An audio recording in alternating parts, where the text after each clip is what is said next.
Welcome to Networking RX, a podcast devoted to helping business professionals like you enhance your networking skills in order to become more proficient giving and receiving quality business referrals and improving the overall quality of your life and the lives of those around you. The Networking RX podcast is a production of AmSpirit Business Connections, an organization whose mission is to empower business success through networking. Recently, I was looking through, rereading portions of the book Connected, The Surprising Power of Our Social Networks and How They Shape Our Lives. It's co-written by Nicholas A. Christakis. He's a medical doctor, a PhD, and James H. Fowler, PhD. Anyhow, there's a point in the book where they talk about 6 degrees of separation. There's a story out there, or there was a study out there done by Stanley Milgram, and what Stanley Milgram did, this is in the 60s, so there's no cell phones, there's none of that.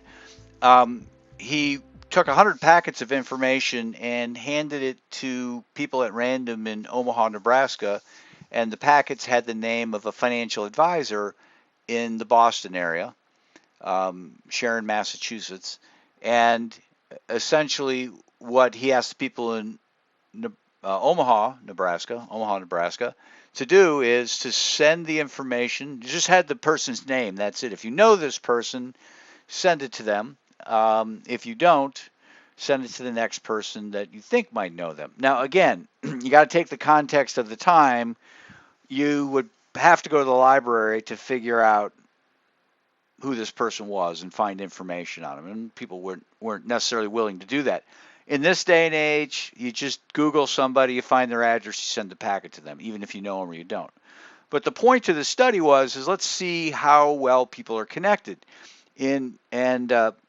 Most of the packets made it back to the financial advisor, and they made it back to the financial advisor in on average 6 steps.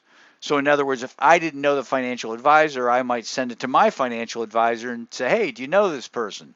And they may not know it, and they would send it off to their accountant, who might be in a different state, or a financial advisor in a different state, saying, hey, do you know this person? If you know it, then send the packet to them, and so on and so forth. So on average, it got there in 6 steps. Some may have taken 9, some it might have been 2, some it might have been 1, but on average 6 steps. And that's where they got the term 6 degrees of separation. And that talks about our separation, our connectivity to one another.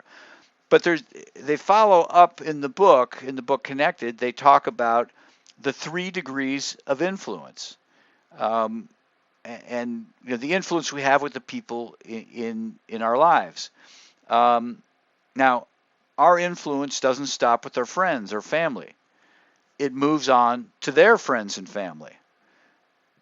So let's, for example, let's say you work out a lot, right? I mean, you're into biking and being physically fit. Well, that's going to sway your friends, maybe not to be as dialed in as you are, but it's going to sway them to become more involved. Or maybe it's golf, or maybe it's tennis. My kids are playing tennis right now and kind of pulling my wife into it. And so then my wife's going to talk to her friend who's going to do it, and then her friend is going to talk to her friends. And not that everybody's going to play tennis, but the likelihood that people who are indirectly related to or connected to my kids are going to play tennis goes up significantly. So you have 3 degrees of that, right? You have your friends, your direct connections, and then there are friends of friends. And then there are friends of friends of friends. Friends of friends of friends. Okay, yeah, there we go. 3 friends. And so what they found, what they talked about in the book, is that our influence goes beyond us, obviously, to our direct connections, and then sort of spills over to our second degree connections, the friends of friends, and then even onto the third degree of friends of friends of friends. And there's research on this. I know I've talked about it in the past. We've talked about things like smoking. You are more likely to smoke if you have a friend who smokes. You're more likely to be generous if you have a friend who's generous. You're more likely to be obese if your friend is obese, overweight. Be a little more politically correct. Um, you're more likely to be happy. Works in the other direction, right? You're more likely to be happy if your friends are happy. Now, let's say your friend doesn't smoke, but your friend's friend does. If you can follow that. That increases your likelihood of smoking, even if it's somebody you don't even know. But it goes beyond that in that your friends of friends of friends, people that your friend doesn't even know, if they smoke, or if they're happy, or they're overweight, or they're generous, it increases the likelihood that you'll be. Now, what they find is that after the third degree, it really starts to taper off. It really starts to taper off. And there are reasons for that. In the book, they talk about three reasons. One possible reason. They don't know for sure, but um, as like if you drop a pebble in a pond, right, it creates ripples. But as time goes on, those ripples will tend to they'll tend to peter out. You know, you throw a pebble in a pond, it's not you're not going to have a pebble in the ocean. You're not going to have a ripple hitting the other side of the ocean. Now, arguably, you would. It's almost immeasurable. It's probably canceled out by other factors. But there's kind of a law of diminishing returns, if you will. They call it the intrinsic decay explanation. Um, the other reason they suspect that there's a limit to this influence is that, well, I mean, think about it. Your friends stop being friends, right? And so there's these natural break points, or fire breaks, if you will, where your influence is going to stop because you might influence your friend, but they may not have the same friends, and so it just has these little natural breaks to it. So that's the second reason they theorize. And again, nobody knows for sure. They're looking into these things. And then the third reason is really evolutionary biology, and essentially we grew up in tribes or groups, and they weren't huge groups, and so there was a limit to the number of people we knew anyway. Um, so you didn't have fourth degree connections necessarily. You look on LinkedIn, and I mean there are people who are beyond third degree. They're just people who are just not connected at all. Or think about your city. There are people that you go to somewhere in the city, go to a sporting event. There's people you don't know, and you might not be connected to them at all. And that's just it's just the way it is. It's just it's kind of how now we're hardwired, but just how society is built. There's a limit to what our influence is. For me, the most plausible explanation is that first explanation. Your influence just kind of wanes over time. Now, there are certainly people like influencers, for example, who, when you watch an influencer, you're not really their friend, but you're kind of their friend. You're kind of a first degree connection to them, even though you really don't know them. That's the beauty of influencers, if you will. And so then you're their friend, and then other friends that you have that don't watch the influencer notice that you're wearing a certain sort of lipstick, be it a guy or a gal. I don't judge. And then we're like, oh, okay, that's kind of different. I'll try that lipstick too, or try that diet.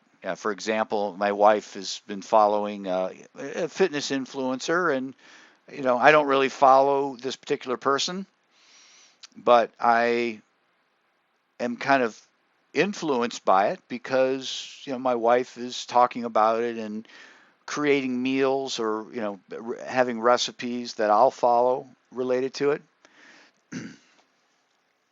So it's obvious we're not just networking with ourselves. You're really building potential connections 3 layers deep, if you think about it. And the best referrals might come from people you've never met via your contacts. And a lot of times that happens. Somebody will introduce you to somebody else. Now this works both ways, right? There's certainly the positive actions that people say great things about you. You run into somebody and it's like, oh, I've heard of you. I heard lots of great things about you. Well, that's a friend of a friend learning about you. And so that's why it's important to have that good relationship with your friend, so they have something nice to say. Now that obviously can work in reverse, where negative things can spread just as far, if you will. So the point to this particular episode is that we need to be intentional about our direct one our first degree connections, if you will. Because they're advocates. They're the ones who are talking to the second degrees, who are sharing things about us. Oh, yeah, you got to talk to this person. He wrote a book, or he did this, or she did that.